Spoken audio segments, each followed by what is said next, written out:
Hi hello ನಮಸ್ತೆ ನಮಸ್ಕಾರ, welcome to my show. ನಾನು ನಿಮ್ಮ ಪ್ರೀತಿಯ ಮಂಜುರಾಜ್ ಸೂರ್ಯ. ಪ್ರತಿ ವರ್ಷ ಡಿಸೆಂಬರ್ನ ಕೊನೆಯ ತಿಂಗಳಲ್ಲಿ ಹಲವಾರು ಚಿತ್ರಗಳು ಬಿಡುಗಡೆಯಾಗಿದೆ, ಹಿಟ್ ಆಗಿದೆ, ಸೂಪರ್ ಹಿಟ್ ಆಗಿದೆ. ಅದರ ನಿದರ್ಶನಗಳು ನಮ್ಮ ಮುಂದೆ ಇದೆ. ಈ ವರ್ಷ ಕೂಡ 2025 ಡಿಸೆಂಬರ್ 25 ಕೊನೆಯ ವಾರ 2 ದೊಡ್ಡ ಚಿತ್ರಗಳು ಬಿಡುಗಡೆಗೆ ಸಜ್ಜಾಗಿತ್ತು. ಒಂದು hat-trick hero Shivaraj Kumar, real star Upendra, Raju Shetty ಅಭಿನಯದ ಅರ್ಜುನ್ ಜನ್ಯ ನಿರ್ದೇಶನದ ಹಾಗೆ ರಮೇಶ್ ರೆಡ್ಡಿ ಅವರ ನಿರ್ಮಾಣದಲ್ಲಿ 45 ಚಿತ್ರ ತೆರೆಗೆ ಬರಕ್ಕೆ ಸಿದ್ಧವಾಗಿತ್ತು. ಅದರ ಜೊತೆಗೆ ಕಿಚ್ಚ ಸುದೀಪ್ ಅಭಿನಯದ ಮಾರ್ಕ್ ಚಿತ್ರ ಕೂಡ ಒಂದೇ ದಿನ ಬಿಡುಗಡೆಗೆ ತಯಾರಾಗಿತ್ತು. ನಾನೀಗ hat-trick hero Shivaraj Kumar, real star Upendra, Raju Shetty ಅಭಿನಯದ ಅರ್ಜುನ್ ಜನ್ಯ ಅವರ ಮೊದಲನೇ ನಿರ್ದೇಶನದ ಹಾಗೂ ರಮೇಶ್ ರೆಡ್ಡಿ ಅವರ ನಿರ್ಮಾಣದಲ್ಲಿ ಮೂಡಿಬಂದಿರುವಂತಹ 45 ಚಿತ್ರದ ಬಗ್ಗೆ ನಿಮ್ಮ ಮುಂದೆ ಅದರ ಚಿತ್ರದ ವಿಮರ್ಶೆ ಮಾಡೋದಕ್ಕೆ ಕೊಟ್ಟಿದ್ದೀನಿ. 45 ಮೊದಲಿಂದ ಕೂಡ ಏನಿದು ಟೈಟ್ಲು ಅನ್ನೋ ಒಂದು ಕುತೂಹಲ ಎಲ್ಲರಲ್ಲಿತ್ತು. ಟ್ರೈಲರ್ ಇರ್ಬೋದು, ಸಾಂಗ್ಸ್ ಇರ್ಬೋದು, ಶಿವನ್ ಬಗ್ಗೆ ಒಂದು ಸಾಂಗ್ ಮಾಡಿದ್ರು, ಶಿವನ್ ಬಗ್ಗೆ ಒಂದು ಸಾಂಗ್ನ ಬಿಡುಗಡೆ ಕೊಟ್ಟಿದ್ದು. ಆ ಸಾಂಗ್ ಕೂಡ ತುಂಬ ಎಲ್ಲರಲ್ಲೂ ಕುತೂಹಲ ಮೂಡಿತ್ತು. ಗ್ರಾಫಿಕ್ ವರ್ಕ್, ಅದು CG ವರ್ಕಿಂದ ಹಾಡನ್ನ ಮಾಡಿದ್ರು. ನಿಜಕ್ಕೂ ಮೈ ಜುಮ್ಮನಾಗಿತ್ತು. ಅದು ಹಿಟ್ ಸಿನಿಮಾಗಳು ಬಿಡುಗಡೆ ಆಯಿತು. ಆ ಹೊರತುಪಡಿಸಿದರೆ ಈ ವರ್ಷ ತೆರೆಕಂಡ ಚಿತ್ರಗಳಲ್ಲಿ 2ನೇ ದೊಡ್ಡ ಭಾರಿ ಬಜೆಟ್ನ ದೊಡ್ಡ ಚಿತ್ರ ಇದು ಅಂತ ಹೇಳ್ಬೋದು. 45 ಚಿತ್ರ ಒಂದು ವಿಭಿನ್ನವಾದ ಕಥೆ, ವಿಭಿನ್ನವಾದ ಶೈಲಿಯಲ್ಲಿ ಮೂಡಿಬಂದಿದೆ. ಪ್ರತಿಯೊಬ್ಬ ಮನುಷ್ಯನಿಗೂ ಹುಟ್ಟಿದ ಮೇಲೆ ಸಾವು ಅನ್ನೋದು ಇದ್ದೇ ಇರುತ್ತೆ. ಹುಟ್ಟು ಸಾವಿನ ಮಧ್ಯೆ ನಡೆಯುವಂಥ ಮನುಷ್ಯನ ಬದುಕಿನ ಹಲವಾರು ಗೊಂದಲಗಳನ್ನು, ಗೋಜಲುಗಳನ್ನು, ಭಯ, ಆತಂಕಗಳನ್ನು ಈ ಸಿನಿಮಾದಲ್ಲಿ ನಿರ್ದೇಶಕರು ಬಹಳ ಅಚ್ಚುಕಟ್ಟಾಗಿ ತೋರಿಸಿದ್ದಾರೆ. ಹಿಂದೂ ಸಂಪ್ರದಾಯದಲ್ಲಿ ಹಲವಾರು ಧಾರ್ಮಿಕ ನಂಬಿಕೆಗಳಿದ್ದಾವೆ. ಹಾಗೆ ಅದರಲ್ಲಿ ಗರುಡ ಪುರಾಣ ಕೂಡ ಒಂದು. ಗರುಡ ಪುರಾಣ ಓದೋದೇ ಭಯಪಡ್ತಾರೆ ಓದೋಕ್ಕೆ. ಹಾಗೆ ಡ್ರೆಸ್ಸು, ಕಾಸ್ಟ್ಯೂಮು ಎಲ್ಲ ಬಹಳ ನಿಜಕ್ಕೂ ಕಷ್ಟದ ಕೆಲಸ. ಅದನ್ನು ಅರ್ಜುನ್ ಜನ್ಯ ಮೊದಲನೇ ಪ್ರಯತ್ನದಲ್ಲಿ ಬಹಳ ಚೆನ್ನಾಗಿ ನಿಭಾಯಿಸಿದ್ದಾರೆ ಅಂತ ಹೇಳ್ಬೋದು. ಇಲ್ಲಿ ಶಿವರಾಜ್ ಕುಮಾರ್ ಅವ್ರ ಪಾತ್ರ ತಗೊಳ್ಳೋಣ. ಶಿವರಾಜ್ ಕುಮಾರ್ ಅವರು ನಿಜಕ್ಕೂ ಎಲ್ಲರೂ ಸ್ಟೇಜ್ ಮೇಲೆ ಹೇಳ್ತೀವಿ ಶಿವಣ್ಣನ ಎನರ್ಜಿ ಹಾಗೆ ಹೀಗೆ ಅಂತ. ಶಿವಣ್ಣ ಯಾವ ಪಾತ್ರ ಕೊಟ್ಟರು ಲೀಲಾಜಾಲವಾಗಿ ಅಭಿನಯಿಸ್ತಾರೆ ಅನ್ನೋದಕ್ಕೆ ಸುಮಾರು ಸಿನಿಮಾಗಳು ನೋಡಿದ್ವಿ. ಅದರಲ್ಲಿ ಇದು ಕೂಡ ಒಂದು. ಶಿವಪ್ಪನ ಪಾತ್ರದಲ್ಲಿ ಮಿಂಚಿದ್ದಾರೆ. ಹಲವಾರು ಗೆಟಪ್ಗಳನ್ನ ಹಾಕಿದ್ದಾರೆ. ಚಿತ್ರದ ಕ್ಲೈಮ್ಯಾಕ್ಸಲ್ಲಿ ಶಿವಣ್ಣನ ನೋಡಿ ಜನ ಶಿಳ್ಳೆ ಹೊಡೆದು, ಚಪ್ಪಾಳೆ ಹೊಡೆದು, ಕೇಕೆ ಹಾಕ್ತಾರೆ. ಅಷ್ಟು ಚೆನ್ನಾಗಿ ಶಿವಣ್ಣ ಅಭಿನಯಿಸಿದ್ದಾರೆ. ಶಿವಣ್ಣನ ಅಭಿನಯಕ್ಕೆ ಸಾಣೆ ಹಿಡಿಯುವಂಥ ಒಂದು ಪಾತ್ರ ಈ ಶಿವಪ್ಪನ ಪಾತ್ರ. ಶಿವಣ್ಣ ಇಲ್ಲಿ ಶಿವಪ್ಪನಾಗಿ ಕಾಯುವ ಕಾಯಕವನ್ನು ಮಾಡಿದ್ರೆ, ರಾಯಪ್ಪನಾಗಿ ಉಪೇಂದ್ರ ಕೊಲ್ಲುವ ಕಾಯಕವನ್ನು ಮಾಡ್ತಾರೆ.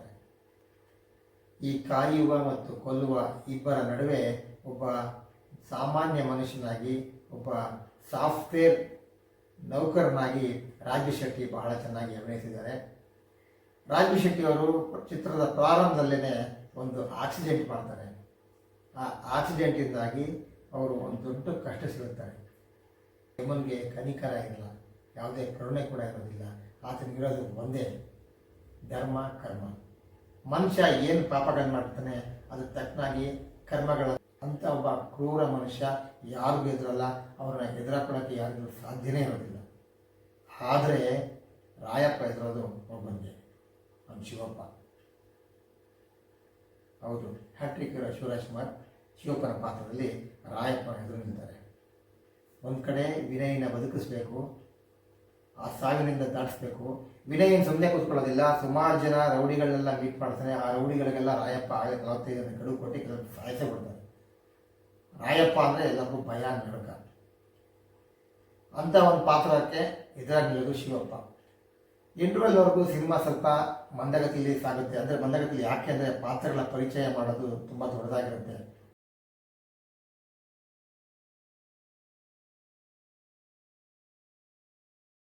ಪ್ರೇಕ್ಷಕರಂತೂ ಅಭಿಮಾನಿಗಳಲ್ಲಿ ಸುಮಾರು 11 ಗೆಟಪ್ಪನ್ನು ಬರ್ತಾರೆ ಶಿವರಾಜ್ ಕುಮಾರ್. ಅದರಲ್ಲಿ ಒಂದು ಹುಡುಗಿ ಪಾತ್ರ ಬರುತ್ತೆ, ಮೋಹಿನಿ ಪಾತ್ರ, ಅಂದರೆ ಒಂದು ಹೆಣ್ಣಿನ ಪಾತ್ರ. ನಿಜಕ್ಕೂ ಟ್ರೈಲರ್ ನೋಡಿದ್ರಲ್ಲ ಅಂತ ಎಲ್ಲ ಬೆಚ್ಚ ಬಿದ್ದಿದ್ರು, ಖುಷಿಯಾಗಿದ್ರು. ಯಪ್ಪ ಏನ್ರಿ ಇವರು ಶಿವಣ್ಣ ಈ ಏಜಲ್ಲಿ ಈ ಹುಡುಗಿ ಪಾತ್ರ ಅಂತ. ನಮ್ಮ ಉಪೇಂದ್ರ ಹೇಳಿದ್ರು, ಏನಾದರೂ ಹುಡುಗಿನೇ ಆಗಿದೆ ಅನಿಸಿಕೆ, ನಾನು ನಿಮ್ಗೆ ಸೌದಿ ಆಗ್ತಾಯಿದೆ ಅಂತ ಇದಕ್ಕೂ ಕೂಡ ಹೇಳಿದ್ದಾರೆ. ಶಿವಣ್ಣ ಪಾತ್ರಗಳಿಗೆ ಜೀವಿಸ್ತಾ ಇದ್ದಾರೆ. ಪ್ರತಿಯೊಂದು ನೋಡಿ ಇಲ್ಲೇ 8, 10, 11 ಪಾತ್ರಗಳು ಬಣ್ಣ ಹಚ್ಕೊಂಡಿದ್ರು. ಎಲ್ಲ ಪಾತ್ರಗಳಿಗೂ ಜೀವ ತುಂಬಿದ್ದಾರೆ. ಆ ಹುಡುಗಿ ಪಾತ್ರದಲ್ಲಿ ಡ್ಯಾನ್ಸ್ ಬರುತ್ತೆ. ಕೊನೆಯ ಕ್ಲೈಮ್ಯಾಕ್ಸ್ 20 ನಿಮಿಷ ಪ್ರೇಕ್ಷಕ ಸಿನಿಮಾಯಿಂದ ಆಚೆ ಹೋಗ್ಬೇಕಾದ್ರೆ ಒಂದು ಒಳ್ಳೆ ಖುಷಿಯಾಗಿ ಒಂದು ಒಳ್ಳೆ ಎಂಟರ್ಟೈನ್ಮೆಂಟ್ ತಗೊಳ್ಳೋ ಜೊತೆಗೆ ಪಾಠ ಕಲಿತಾನೆ. ನಾವೇನು ತಪ್ಪು ಮಾಡ್ತಾ ಇದ್ದೀವಿ, ನಮ್ಮ ತಪ್ಪಿಂದ ಏನೇನು ಆಗ್ತಾ ಇದೆ ಅನ್ನೋದನ್ನ ತಿಳಿಯಲಿದ್ದಾರೆ ಸಿನಿಮಾದಲ್ಲಿ.